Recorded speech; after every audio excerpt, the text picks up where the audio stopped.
遊びは終わりだ。リンクスタート。愛してるよ。五条くん、好きだよ。あんたを好きって言ったの。自由だ。愛してる。あなたが好きよ。Halo minasan, balik lagi sama Ray di sini. Selamat datang bagi pengunjung baru. Bagaimana kabar sobat recap semua? Semoga sehat dan tetap semangat di segala kondisi. Pada kesempatan kali ini kita akan bahas kasus misteri di sebuah festival perayaan panen, di mana Ran, Sonoko, dan Kogoro serta kawan datang ke festival tersebut untuk membeli sebuah garu. Apa itu sebenarnya garu? Nanti kita bahas lengkap. Yang jadi masalah, muncul manusia burung, lebih tepatnya orang yang pakai topeng burung. Nah, manusia burung ini melakukan tindak pencurian dan perampokan terhadap beberapa pengunjung festival. Lalu bagaimana Conan menangkap manusia burung ini? Sebelum ke alur ceritanya, support kami dengan cara subscribe channel ini yang pastinya gratis. Hanya perlu padamkan tombol merah, like juga bila suka video ini, dan tinggalkan jejak kalian di kolom komentar. Jangan lupa nyalakan bel notifikasinya agar tidak ketinggalan updatean video terbaru dari channel ini. Arigato gozaimasu. Oke, kalau sudah semua, siapkan kopi cemilan buat diri kalian sesantai mungkin, karena cerita ini hiburan bermakna. Kita langsung aja ke TKP.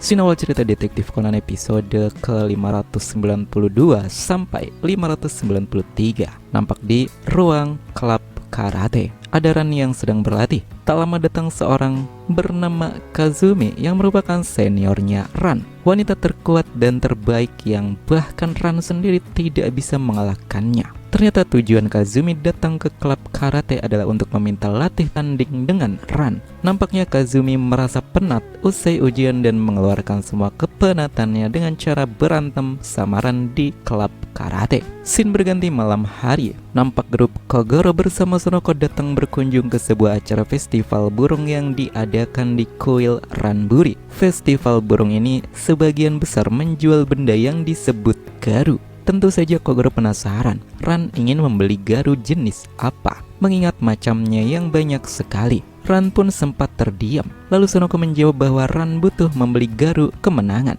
karena Ran sebentar lagi mengikuti turnamen karate. Ran pun mengiyakan saja. Kogoro nampaknya meragukan hal tersebut, sehingga Conan menjelaskan asal-usul garu, di mana dulu dikisahkan seorang bernama Nimikoto memenangkan perang. Lalu ia mengunjungi sebuah kuil pada bulan November pada hari burung. Dia menyandarkan garu di pohon depan kuil tersebut, sehingga sejak itu diadakan festival burung seperti sekarang yang berisi pedagang kaki lima. Mereka pun menjual garu. Riwayat lain juga menyatakan bahwa festival burung berasal dari festival panen petani. Garu sendiri dibuat sebagai daya tarik yang dipercaya membawa keberuntungan. Tentu saja penjelasan Conan ini dikoreksi oleh Kogoro. Dari mana kau tahu semua itu? Conan menjawabnya bahwa dia tahu dari televisi. Usai itu Sonoko nampak mengajak Ran ke sebuah barisan yang berisi wanita. Ternyata tempat itu adalah kotak ramalan yang akan memberitahukan tipe wanita seperti apa dari cowok yang disukainya. Tentu saja Ran awalnya hanya menganggap ramalan itu sekedar bualan saja yang tidak nyata. Namun Sonoko menceritakan,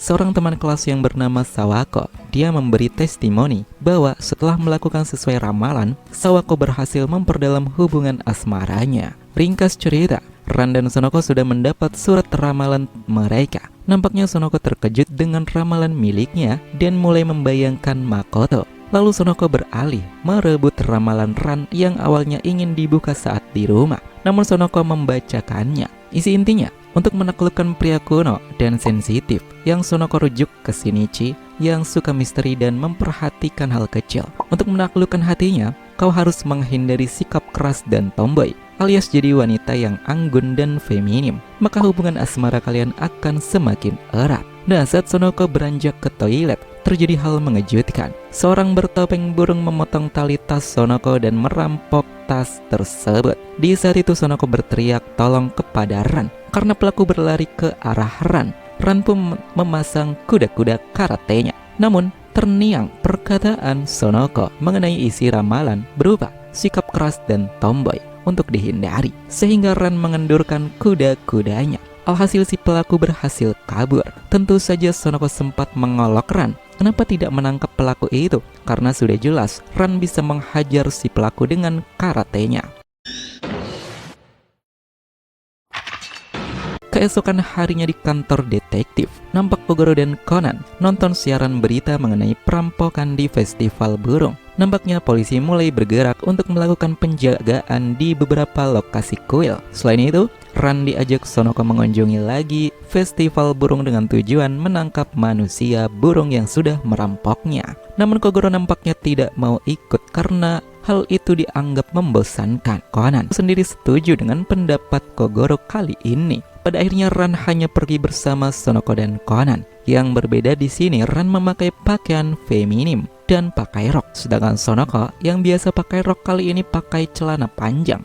Kemungkinan mereka mulai mengikuti saran isi ramalan masing-masing. Di saat Sonoko akan mencoba kotak ramalan lagi, terdengar teriakan dan keributan. Ternyata manusia burung muncul lagi, dan kali ini seorang pria terkena serangan tertusuk di bagian perutnya. Conan pun menyuruh Ran menghubungi polisi dan ambulan. Lalu seorang saksi menyatakan bahwa manusia burung itu lari ke arah toilet. Di sisi lain, tak jauh dari korban, ditemukan sebuah tas besar yang ternyata berisi tas-tas hasil rampokan selama ini. Dan ketika Sonoko memilah, ternyata tasnya yang kemarin ada di tumpukan tas tersebut. Yang lebih mengejutkan adalah korban dalam kondisi setengah sadar. Dia berkata, "Saru," yang artinya monkey, dan menunjukkan 9 jarinya atau Conan sebut Q. Jadi Conan dapat petunjuk berupa Saru dan Q untuk mengungkap pelakunya alias manusia burung yang melarikan diri. Begitu polisi datang, korban langsung dibawa ke rumah sakit menggunakan ambulans. Sedangkan hasil pemeriksaan area toilet, ada 3 orang pria berada di sana.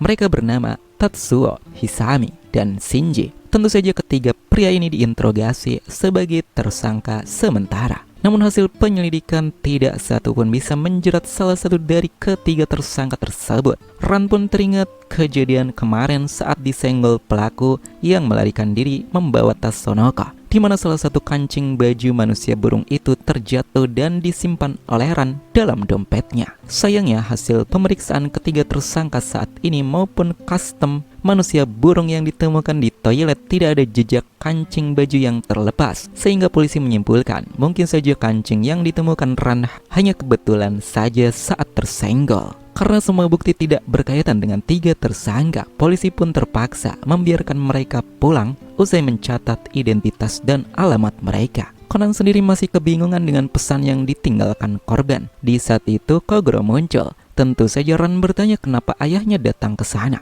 Ternyata Kogoro baru saja melihat berita terbaru tentang korban penikaman oleh manusia burung sehingga menyusul ke festival untuk menjemput Ran dan yang lainnya pulang. Kogoro pun ikut berpikir memecahkan pesan dari korban. Di saat itu Sonoko bertanya mengenai stadion Koshien. Mengapa penamaannya Koshien? Apakah karena ada stasiun Koshien juga di dekat stadion? Ran nampaknya membenarkan bahwa di dekat stadion tersebut memang ada stasiun bernama Koshien. Akan tetapi Conan menjelaskan bahwa stasiun itu diberi nama tersebut merujuk nama stadion, dan di saat itulah Conan menyadari maksud pesan korban. Setelah itu, Ran nampaknya tidak langsung pulang. Dia berpisah dengan grup Kogoro, menyatakan harus mengambil pakaian laundry mumpung masih sempat. Lalu saat grup Kogoro berjalan beberapa meter, Conan menyatakan kepada Kogoro dan Sonoko bahwa dia tahu maksud pesan korban yang berupa Saru dan Q. Jadi di sini Conan terus memberi clue kepada Kogoro dan Sonoko agar mereka berdua paham dan menebak pelaku maupun barang buktinya. Penjelasannya sangat rumit memakai perubahan kata yang didasarkan pada penamaan kalender dan bio tiap 60 tahun. Sehingga Mimin tidak bisa secara lengkap menyebutkannya. Pada intinya Conan berhasil memberi clue sehingga Kogoro dan Sonoko tahu pelakunya adalah salah satu dari 3 tersangka, yaitu Shinji. Barang buktinya adalah kancing baju yang disimpan Ran. Karena jelas Shinji ini tidak mungkin memakai pakaian yang sama saat beraksi, alias baju dengan kancing yang hilang kemungkinan besar ada di rumahnya. Polisi hanya perlu mencocokkannya dan melakukan pemeriksaan saja. Conan juga menyadari masalah utama antara Shinji dan korban. Mereka kemungkinan baru saja melakukan sebuah transaksi pertukaran. Setelah grup Kogoro menjelaskan hal tersebut kepada Takagi, mereka pun segera melacak keberadaan pelakunya. Dan ternyata Takagi tidak menyimpan kancing yang ditunjukkan Ran, sehingga Kogoro maupun Conan berasumsi Ran sedang diintai oleh pelaku. Mereka pun bergegas menyusul Ran. Di sisi lain, nampak Ran tengah berjalan pulang membawa 2 kantong baju laundryan. Di saat itu Shinji muncul dan membuat Ran pingsan dengan stun gun-nya. Ternyata Shinji berusaha mengambil kancing baju yang disimpan di dompet Ran, karena itu bukti akurat untuk menjeratnya.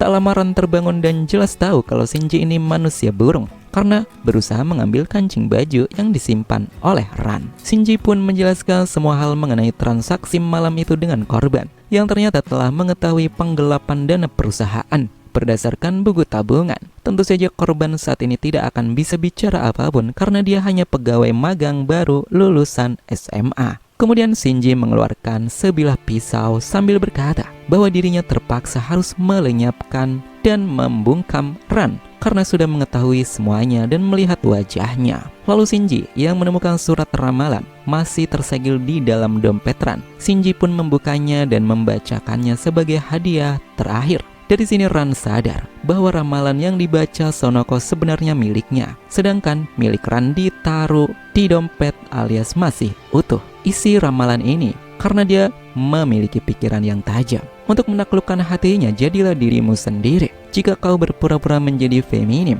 dia akan mengetahuinya. Jadi kau hanya perlu menjaga kepolosanmu dan yakin pada diri sendiri, maka perasaanmu akan tersampaikan kepadanya. Mendengar hal tersebut, sorot mata Ran berbinar. Lalu ketika Shinji berusaha menyerang Ran, Ran memukulnya dengan teknik putaran salto yang baru saja dia pelajari dari Kazumi. Tendangan tersebut membuat Shinji terhempas ke tembok hingga membuatnya pingsan. Di saat yang sama, grup Kogoro bersama Takagi telah sampai di lokasi. Ran dengan tatapan wajah terkejut karena melihat teknik Ran menghempaskan pelaku. Takagi pun menangkap Shinji, sedangkan Sonoko menggoda Ran dan membaca isi ramalan milik Ran. Di sini Conan mendengarkan dengan wajah sedikit memerah. Lalu Ran pun berkata bahwa wanita itu memang harus kuat. Kemudian dilanjut Sonoko yang berkata, sepertinya aku juga harus ikut latihan karate biar jadi kuat juga.